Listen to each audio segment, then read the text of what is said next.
Capítulo 10 del libro de los Hechos. Y como venimos diciendo todo el tiempo, porque todo el libro es un tiempo de transición donde Dios está presentando algo que es totalmente nuevo. Algo que, si bien es nuevo, que Dios está presentando en ese momento, no es algo que surgió en el momento, no es el plan B de Dios, sino algo que estuvo en el corazón de Dios desde el principio, y que es la formación de la iglesia.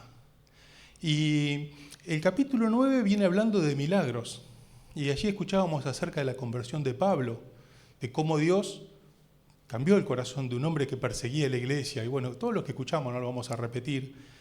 Después seguía el viernes pasado hablando Andrés acerca de 2 milagros de sanidad, y nos contaba cómo milagrosamente se sanó Eneas y también Dorcas, y nos explicaba el don de sanidad y bueno, tantas cosas que escuchamos el viernes pasado con tanto provecho. Y continúa el capítulo 10 y habla de otro milagro, sigue hablando de milagros.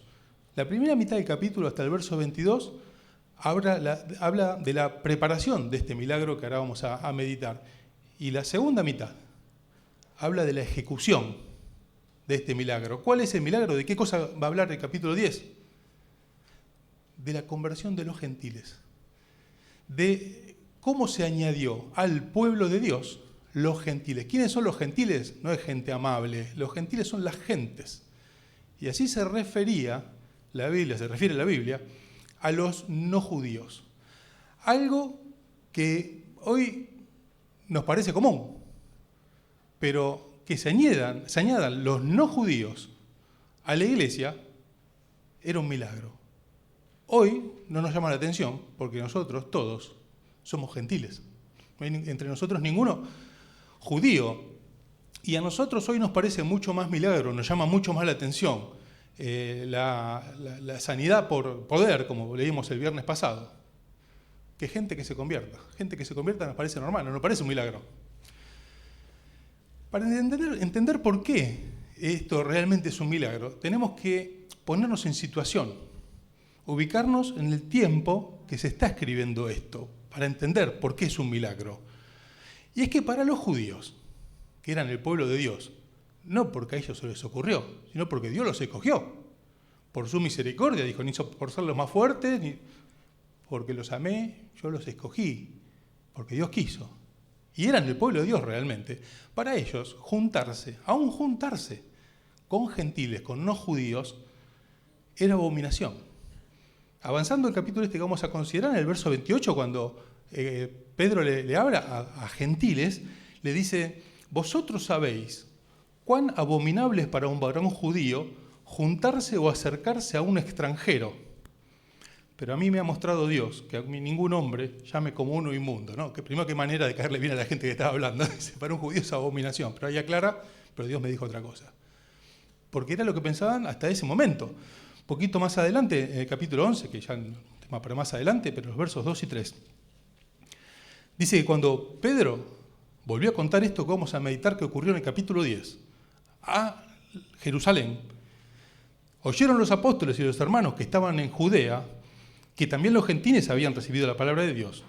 Y cuando Pedro subió a Jerusalén, disputaban con él los que eran de la circuncisión, lo retaban, porque él había hecho lo que vamos a meditar en esta noche, que es ir a la casa de un judío. Y lo que hoy para nosotros es normal, que no judíos formemos parte de la iglesia, en el Antiguo Testamento era un misterio. ¿Qué es un misterio? Un misterio no es como las películas de misterio que algo que no se sabe, uno se entera al final. Un misterio, según lo enseña la Biblia, es algo que no se sabría si Dios no lo muestra. Por ejemplo, ¿la existencia de Dios es un misterio? No es un misterio. Dice Pablo a los romanos que las cosas invisibles de Dios, su eterno poder y deidad, se hacen claramente visibles por medio de las cosas creadas. Y hay un montón de civilizaciones que no tienen la palabra de Dios. Y mirando la creación, dicen, no sé quién es, pero hay un ser superior. Porque uno lo puede ver, mirando. Si tiene un corazón sincero, nadie puede dejar de reconocer que existe Dios. Ahora, hay cosas como por ejemplo la iglesia, son un misterio, que se descubrió cuando Dios lo quiso descubrir. Y Dios va teniendo revelación progresiva, y hay cosas que Dios muestra, y hasta que el momento Dios no las muestra, no se saben. Esto es un misterio como lo entiende la Biblia. Y esto que estaba ocurriendo acá es un misterio. Los judíos no es que abominaban a los gentiles porque eran malos, era porque algo hasta ese momento que no se conocía. Por eso, cuando Pedro le cuenta a los hermanos de Jerusalén esto que había pasado, él mismo reflexiona, dice, si Dios, está hablando Pedro, le concedió también el mismo don que a nosotros, que hemos creído en el Señor Jesucristo, ¿quién era yo, dice Pedro, que pudiese estorbar el plan de Dios? Y ahí me llama la atención lo que reflexionan los apóstoles en ese momento. Versículo 18. Entonces, oídas estas cosas, callaron y glorificaron a Dios diciendo, de manera también que también a los gentiles ha dado Dios arrepentimiento para vida. Como sorprendido, diciendo, mira vos, claro, porque era un misterio. Era algo que hasta que Dios nos revelase, ellos no iban a saber. Y ellos se sorprenden cuando escuchan lo que cuenta Pedro. Dicen, mira vos, qué loco diríamos nosotros. Dios le dio arrepentimiento a los gentiles. No se hubiese cruzado nunca por la cabeza. Bueno, en esta situación a nadie se le ocurría, no entraba en la cabeza a nadie, y mucho menos de un judío piadoso, que Dios iba a hacer esto, que nosotros vamos a leer en capítulo 10 del libro de los Hechos. Hechos 10 es parte fundamental de esto nuevo que Dios estaba formando, que es la iglesia, y que hoy nosotros, que somos gentiles, somos beneficiarios, formamos parte, y es más, somos mayoría. Hoy es al revés, los creyentes judíos son un número minúsculo, que nosotros llamamos judíos convertidos, y ellos mismos se llaman judíos completos. Así le pasó a mi papá una vuelta, comprando un auto, se encuentra un hermano en Cristo llamado Reutemann, y le dice, ¿vos sos judío convertido? No, convertido sos vos que sos gentil, le dijo. Yo completo, porque encontré el Mesías. Pero son un número mínimo. Hoy la mayoría somos gentiles. Y comienza el capítulo 10, verso 1 y 2, diciendo, había en Cesarea un hombre llamado Cornelio, centurión de la compañía llamada Italiana, la italiana, piadoso y temeroso de Dios con toda su casa, y que hacía muchas limosnas al pueblo y oraba a Dios siempre. Y aquí introduce el capítulo 10 de Hechos a alguien que es nuevo para la historia. Habla de Cornelio. ¿Quién era Cornelio? Cornelio era el líder, el responsable de una unidad militar importante. Se la reconoce por nombre porque era algo que era notable, lo que hoy sería un grupo comando. Y era un funcionario imperial. Era alguien con autoridad de parte del imperio más poderoso de la tierra en aquel momento. Era alguien respetado. Era alguien con autoridad. Pero es notable que lo que la Biblia, lo que Dios resalta al presentarlo, no es la autoridad, no es la función, sino que lo que resalta es lo que a Dios le importa, que es sus cualidades espirituales. Y este hombre era notable no por lo que hacía, sino por sus cualidades espirituales. Y es notable que también a sus hombres les llamaba la atención lo mismo. Después, un poco más adelante, cuando ellos se presentan a Pedro, hablando a los hombres de Cornelio, dice, ellos dijeron, Cornelio, el centurión, varón justo y temeroso de Dios, que tiene buen testimonio en toda la nación de los judíos, ha recibido una instrucción. A ellos también lo que más les llama. No le dicen, Cornelio, acá, ojo, que el rango que tiene, hacele caso porque es un tipo importante. También cuando ellos lo presentan de la misma manera, resaltando que sus cualidades espirituales eran lo que le hacían un hombre importante. Hermano, tenemos que tener presente lo vano que es tener éxito en las cosas que a Dios no le importan. Es vano tener éxito en las cosas que a Dios no le importan. Acá vemos que su función, su rango, su autoridad no eran algo mayor, sino sus cualidades espirituales. Lo dice el escritor Lucas y lo dicen sus hombres también. Hermanos, tenemos que tener en cuenta esto porque si no vamos a gastar la vida en cosas vanas. Si no nos damos cuenta que algo no tiene valor, el riesgo es gastar la vida en eso que no tiene valor. Y el problema es que no tenemos otra vida. Hermano, tenemos una sola. Tratemos de invertirla bien. Sigue los versos 3 al 6, diciendo, Cornelio, ¿no? Vio claramente una visión, como a la hora novena del día. La hora novena es las 3 de la tarde.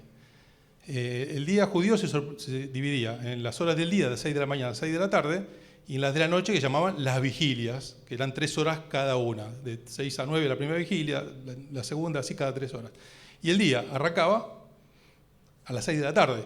¿Por qué? Porque allí en Génesis capítulo 1, cuando relata la creación, dice, hizo la luz y las tinieblas, que yo, hizo el día, y llamó, creo que fue 1.5, que dice, fue la tarde y la mañana un día. Entonces los judíos toman la tarde y la mañana, arrancan a contar 6 de la tarde, 4 vigilias, y después 6 de la mañana arranca la segunda parte del día, que sería el día nuestro, y por eso la hora novena son las 3 de la tarde. Pero bueno, volviendo al texto, vio claramente una visión como a la hora novena del día, que un ángel de Dios entraba donde él estaba y decía, Cornelio.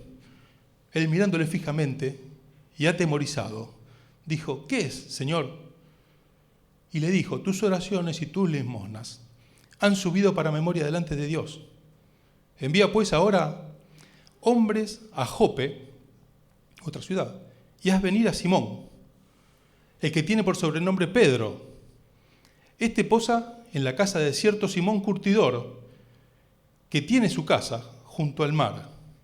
Él te dirá lo que es necesario que hagas. Y acá vemos lo importante de ser humilde. Porque este hombre tan importante, que era Cornelio, viene Dios y le dice qué es lo que tenía que hacer. Menos mal que vamos a ver ahora más adelante qué es lo que hizo Cornelio, y que no hizo como pasó en cierto momento con un general extranjero, Naamán, que estaba enfermo y va un profeta de Dios y le dice, te tenés que sanar, ¿qué hago? Tirate al río Jordán. Y este hombre se enoja, dice, pero yo me vengo hasta acá y me dice que me tire en este río, que encima era medio turbio, el agua no era muy cristalina. ¿No hay en Damasco ríos mejores? Mejor me meto allá. Una chica muy jovencita con mucha sabiduría dice, si hubiese pedido algo difícil, ¿no lo harías? ¿Por qué no probás tirando del río? Y ahí lo hace y Dios lo sana. Menos mal que Cornelio no hizo como Naamán, no cuestionó lo que Dios le estaba diciendo. Porque si él en vez de hacer caso decía, ¿pero qué me puede decir esta gente? Pobrecitos, son siervos de mi imperio, son esclavos, los cuales yo sojuzgo, a los cuales yo tengo que ayudar con plata, porque cuando dice que le ayudaba con limosnas al pueblo, se refiere al pueblo judío. Él les ayudaba con plata. Yo lo tengo que ayudar porque le falta. Si él hubiese pensado de esta manera, el plan de Dios hubiese sido estorbado. Hubiese sido estorbado al menos para su vida. Dice el Salmo 127, y todos estamos de acuerdo, que si Dios no edifica la casa, en vano trabajan los edificadores. ¿Cómo nos gusta esto? Lo que no siempre consideramos, que Dios edifica la casa, pero lo hace con plano propio, no lo hace con plano de otro, no lo hace con el nuestro. Y lo único que puede ponerle límite al obrar de Dios es nuestra desobediencia. Como intentó Naamán, decir, ¿por qué acá? Me meto allá, al río, es lo mismo. No, hay que hacer caso. Hay que hacer caso. Allí está el profeta Natán, que va a hablar con David y relata todas las bendiciones que le había dado. Te di el trono de tu Señor, el triunfo sobre tus enemigos, le enumera todas las bendiciones. Dice, y te hubiera dado más. ¿Y por qué fue limitado eso? Por la desobediencia de David. Bueno, este hombre, que era un hombre humanamente importante, se aparece un ángel y le dice algo que seguramente iba contra su carne. Va y le dice algo que seguramente iba a su carne. Que se tenía que sujetar a autoridades espirituales humanas. Dice, y él te va a decir lo que tenés que hacer. Qué difícil, ¿no? Porque dice la Biblia que escudo de la ciencia y el escudo es el dinero. Bueno, la importancia, el reconocimiento de la sociedad también es un escudo, ¿no? Donde uno puede decir, yo soy importante. Alguien que estaba acostumbrado a mandar, viene un ángel y ¿sabe qué? Tenés que hacer caso. Y tenés que hacer caso a alguien que socialmente es inferior a vos y que tiene menos plata que vos. pero que tiene una autoridad espiritual de parte de Dios. Y Él te va a decir lo que tenés que hacer y vos vas a tener que hacer caso. Qué difícil para alguien que está acostumbrado a mandar, hacer caso. Y hermanos, a nosotros nos pasa lo mismo. Quizá nosotros no tengamos gente a cargo sobre la cual mandamos. Pero sí estamos acostumbrados a mandarnos a nosotros mismos. Y dejar de mandarnos a nosotros mismos y decidir hacer caso a lo que Dios dice. No es tan fácil. Es algo espiritual que hay que hacer. ¿Y qué es lo que hizo Cornelio? Bueno, versos 7 y 8 dice que, ido el ángel que hablaba con Cornelio, este llamó a 2 de sus criados y a un devoto soldado de los que le asistían, a los cuales envió a Jope después de haberles contado todo. ¿Qué es lo que hizo? Hizo caso. Gracias a Dios. Gracias a Dios que hizo caso y no esgrimió todos estos argumentos que son humanos. Porque si no, decíamos recién, el propósito de Dios hubiese sido estorbado, hubiese sido detenido, al menos para con Él. No es que Dios no iba a dejar de hacer lo que iba a hacer. Dios lo iba a hacer igual. Pero sí el plan de Dios en la vida de él hubiese sido estorbado. Así le dice Mardoqueo a la reina Esther, cuando ella tenía que ir a hablar delante del rey y le producía tanto miedo porque si ella entraba sin permiso y el rey no la perdonaba, le iban a matar. No era fácil. Una de las juzga de Esther, pobre, dice, una situación difícil. Pero allí el tío le manda a decir, dice, mira, si vos no hablás, tenía que ir a interceder por el pueblo de Dios. Si vos no hablás, salvación al pueblo de Dios va a venir de otro lado. Pero vos y tu casa, para esta hora, no sé qué va a pasar. Como diciendo, se va a estorbar en vos el plan de Dios. Mirá que Dios no se va, pues si que bajó, no va. Lo va a hacer igual. El daño va a ser para el que rechaza, porque no se va a cumplir el plan de Dios en su vida. ¿Y qué es lo que hizo Cornelio? Bueno, gracias a Dios hizo caso. Que parece poco, pero es un montón, mi hermano. Hacer caso es un montón. Hacer caso siempre es una buena decisión. Hacer caso a Dios en sus distintas manifestaciones. A lo que dice la palabra de Dios, a lo que dice el consejo de los hombres de Dios. Es que las decisiones son las que construyen la vida. Y no tenemos idea el alcance que tiene una decisión. Una decisión en el tiempo, en las manos de Dios, así como rechazar, algo que Dios propone también. No tenemos idea el alcance que puede tener, a dónde se puede llegar. Y a continuación vemos otra cara del plan de Dios. Acá nos cuenta Lucas la situación de Cornelio. ¿Quién era? ¿Qué es lo que le dijo? Y ahora empieza a contar otra cara del mismo plan, de lo mismo que estaba armando el Señor. Ahí vemos lo que está haciendo con otra persona, que entre sí, con Cornelio, no se conocen, pero que Dios sí lo conoce a los dos. Y estaba armando un rompecabezas que cuando nosotros lo vemos terminado, lo entendemos. El tema es que hasta ese momento, el único que sabe, el único que lo entiende es Dios. Ellos dos no se conocían, no sabían que Dios estaba hablando con uno y con el otro. Ahí, hermanos, es que lo que corresponde es la situación cuando hay que confiar. No hay otra cuestión, hay que confiar. Porque Dios sabe lo que está haciendo. ¿Cuál es el problema? Cuando nosotros no. Y no sé usted, pero yo quiero saber siempre qué es lo que pasa, cómo va a salir, como hizo Omar siempre. No, yo quiero saber cómo voy, cómo llego, cómo entro, cómo salgo. A nosotros no nos gusta el vete de tu tierra y tu parentela, el lugar que yo te diré. ¿Cómo? Pará. No. Yo te diré, no, decime antes. Vamos. Aunque sea para saber.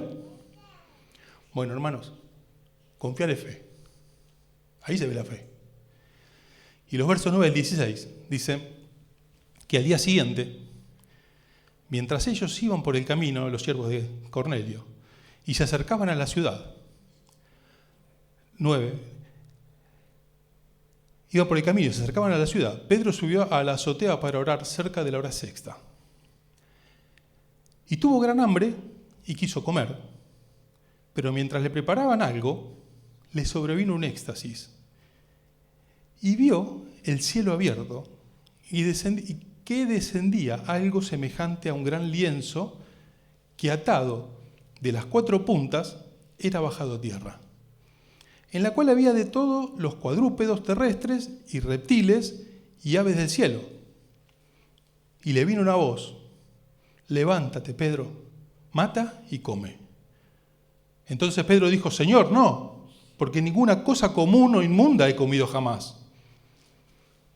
Volvió la voz a él la segunda vez. Lo que Dios limpió, no llames tú común. Esto hizo 3 veces. Y aquel lienzo volvió a ser recogido en el cielo. Vemos acá que Dios le muestra algo, una visión a Pedro. Que cuando se le muestra a él, no entendió. No entendió qué es lo que estaba pasando, qué le estaba mostrando. Ahora Dios empieza a mostrar la parte que falta del plano, que vamos a terminar de entender en los últimos versículos que vamos a ver a continuación. Pero antes de ver qué es lo que iba a mostrarle Dios, a mí hay 2 cosas que me llamaban la atención de esto. Primero, ¿por qué no podía comer de eso que Dios le proponía? Bueno, Levítico 20, capítulo 20, verso 24, dice que yo, Jehová vuestro Dios, que os he apartado de los pueblos. Los judíos no podían comer ciertas cosas porque Dios con eso estaba mostrando algo. Más allá que la dieta que proponía Dios, hoy saben los médicos que es adecuada, equilibrada, que cosas que no hay que comer es porque hacen mal y cosas que en aquel tiempo no se sabían y Dios sí las sabía. Más allá de eso, el objetivo de fondo era mostrar que Israel era un pueblo distinto, que Israel era un pueblo apartado, un pueblo santificado. Por eso no podían comer esas cosas. Hoy, con el cumplimiento del nuevo pacto en Cristo, con el Espíritu Santo morando en nosotros, la forma de mostrar que el pueblo de Dios es distinto, es apartado, es un pueblo santificado, es otra. Hoy tenemos otras posibilidades porque el Espíritu Santo mora en nosotros. Hay otra forma de mostrarlo que no es por medio de los alimentos. Pero lo que no cambió es el objetivo.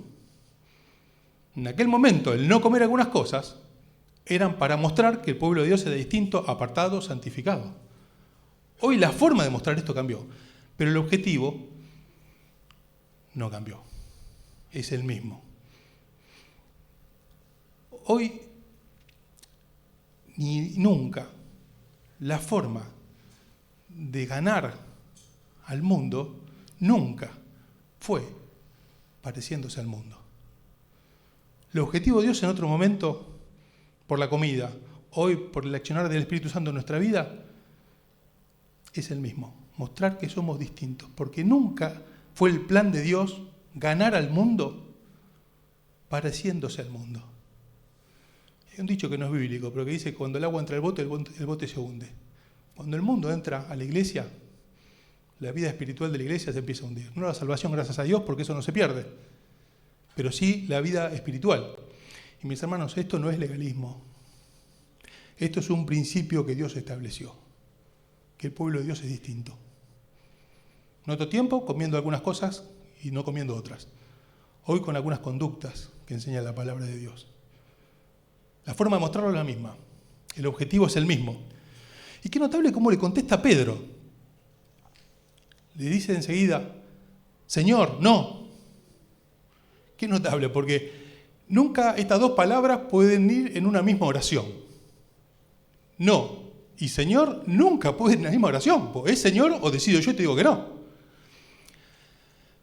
Pedro, una vez más, de buena voluntad, pero se vuelve a equivocar. Pedro otra vez de buena voluntad, porque estaba queriendo honrar algo que Dios le había dicho, no fue invento de él. Pero ahora viene Dios, le dice algo, y él de buena voluntad se vuelve a equivocar otra vez, como cuando le dijo al Señor, cuando hablaba de la cruz, que esto no te acontezca nunca. De buena voluntad se estaba equivocando. Cuando cortó la oreja del sumo sacerdote, de Malco, de buena voluntad, pero se estaba equivocando. Cuando negó al Señor 3 veces, Pedro se estaba equivocando. Y Dios 3 veces le vuelve a decir lo mismo. Qué paciente que Dios, ¿no? Qué paciente que Dios. Y yo pensaba, este Pedro, que se vuelve a equivocar, presidió la primera iglesia. Presidió por el don espiritual, el don de presidir. No es el Papa, como tantas veces dice la iglesia oficial, no es el Papa, sino que le dio el don de presidir. El principal entre los iguales. El que presidía entre los apóstoles era Pedro. Y este Pedro es el que presidió la iglesia. era el principal entre los iguales. Mis hermanos, es que la iglesia no crece cuando los pastores son perfectos. Porque Dios está trabajando en la vida de los pastores. Los pastores son ovejas. Y Dios está trabajando en la vida de los pastores. ¿Por qué Dios equipa a los llamados? No llama a los equipados. No dice, este va a ser pastor porque es un fenómeno. La diferencia entre los pastores y los demás hermanos, la única diferencia que hay, es un llamado. Porque Dios escogió a cada uno.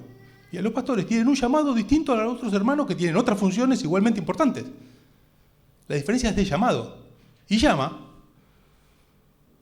no a gente que sea capaz y que sea perfecta, sino que equipa a lo que Él por su voluntad elige. Entonces tenemos que saber que Dios está trabajando en la vida de los pastores, están en proceso y que está la posibilidad cierta que fallen. Como lo hizo Pedro tantas veces, como lo hizo Pedro acá. La iglesia no crece porque los pastores sean perfectos, sino que crece porque es el plan de Dios. Ahora, para que esto se pueda cumplir, para que la iglesia crezca, como escuchábamos este domingo, yo lo tenía que hacer por Zoom por un tema de salud, para que esto se cumpla, nos decía Omar, el arca tiene que estar en su lugar. Este es el plan de Dios, que la iglesia crezca. Pero para que crezca, el arca, el Señor, tiene que estar en su lugar. Nos decía Omar, hasta que el arca no estuvo en su lugar, no pasó nada. Ahí Dios empezó a actuar. Y si la iglesia no crece, es porque otra cosa está ocupando el lugar. Mis hermanos, pide la Biblia que los pastores tengamos ciertas cualidades, pero no que seamos hombres perfectos. No podemos equivocar, puede pasar. Dios está trabajando, la vida de los pastores está en proceso. Sigue los versos 17 al 22, diciendo, mientras Pedro estaba perplejo, dentro de sí sobre lo que significaría la visión que había visto, he aquí los hombres que habían venido enviados por Cornelio, los cuales preguntando por la casa de Simón, llegaron a la puerta. Y llamando preguntaron si moraba allí un Simón, que tenía por sobrenombre Pedro. Y mientras Pedro pensaba en la visión, le dijo el Espíritu, he aquí 3 hombres te buscan, levántate, pues, y desciende y no dudes en ir con ellos, porque yo los he enviado. Entonces Pedro, descendiendo a donde estaban los hombres que fueron enviados por Cornelio, les dijo, he aquí, yo soy el que buscáis. ¿Cuál es la causa por la cual habéis venido? Y aquí el verso que leíamos antes. Ellos dijeron, Cornelio, el centurión varón justo y temeroso de Dios, que tiene buen testimonio en toda la nación de los judíos, ha recibido instrucciones de un santo ángel de hacerte venir a su casa para oír tus palabras. Y acá, como decíamos antes, se ven las líneas que faltaban para completar el plano que Dios tenía hecho.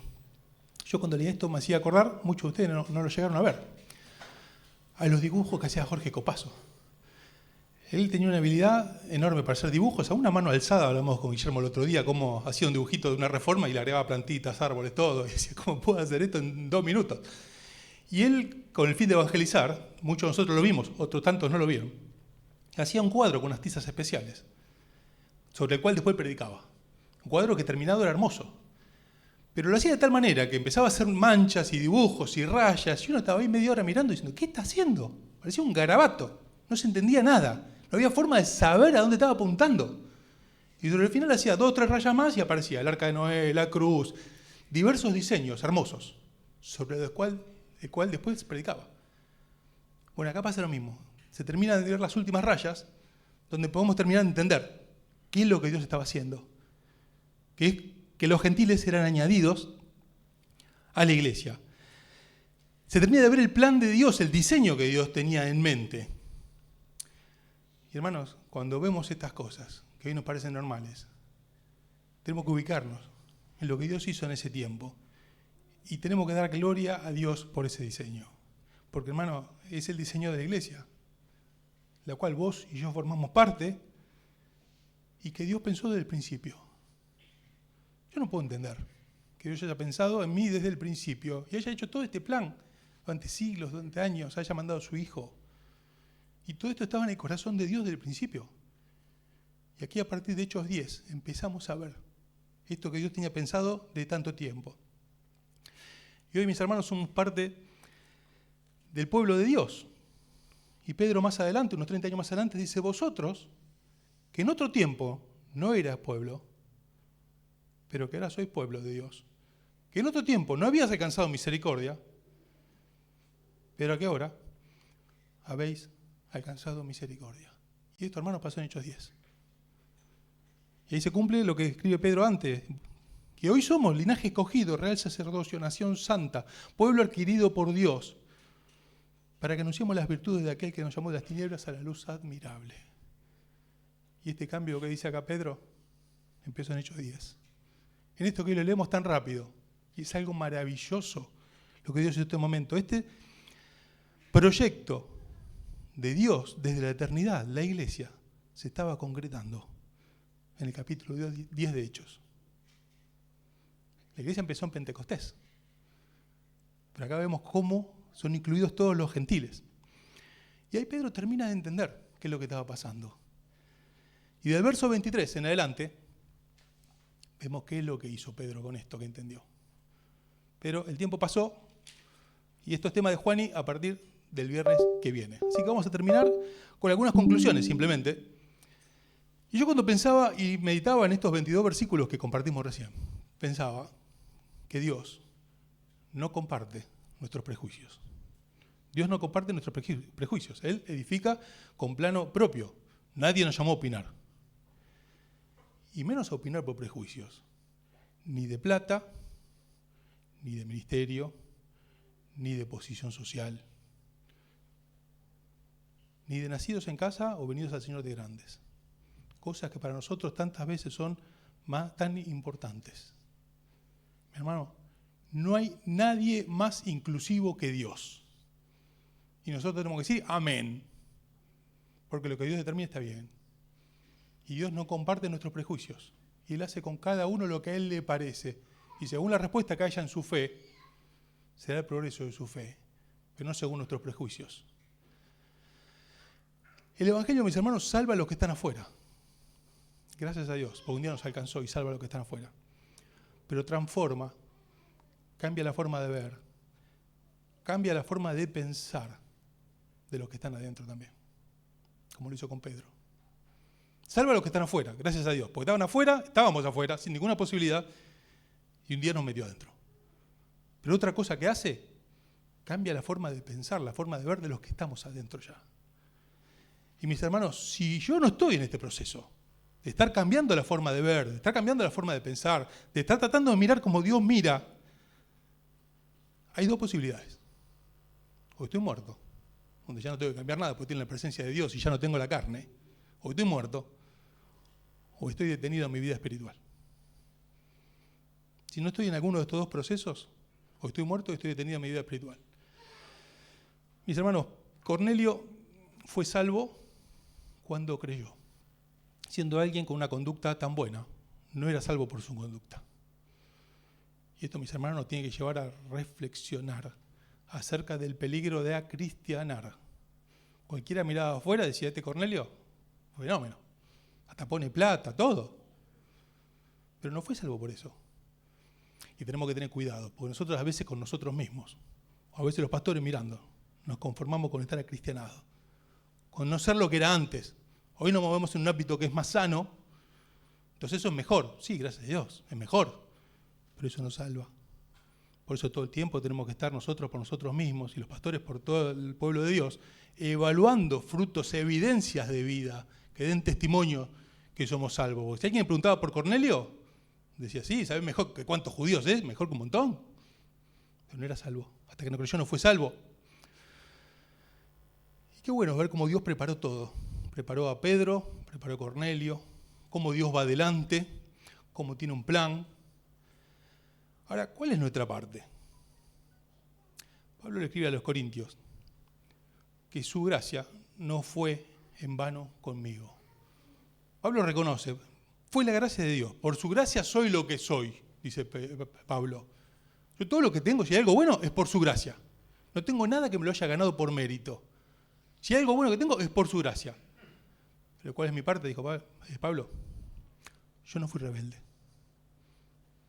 Los méritos son de la gracia de Dios. Nuestra parte, ¿cuál es? No ser rebelde. Para que la gracia de Dios no sea en vano para conmigo. Hechos viene hablando de milagros de sanación. Y acá cuenta, en el capítulo 10, un milagro más grande. Cómo Dios nos alcanzó, nos adoptó, cómo hoy mora en nosotros en la persona del Espíritu Santo. Un milagro realmente increíble, que Dios quiera morar en nosotros. Ahora esto, mis hermanos, tiene que producir algo. Dice Pablo a los Corintios que si uno murió, todos murieron. Para los que viven, ya no vivan para sí, sino para aquel que murió y resucitó por ellos. Y mis hermanos, este tiene que ser el compromiso para el que escucha, este tiene que ser el compromiso para el que habla. Que nuestra vida sea como la de Pedro y como la de casa de Cornelio, para que Dios pueda llevar su propósito en nuestra vida. Así sea para la gloria de Dios y para la bendición nuestra.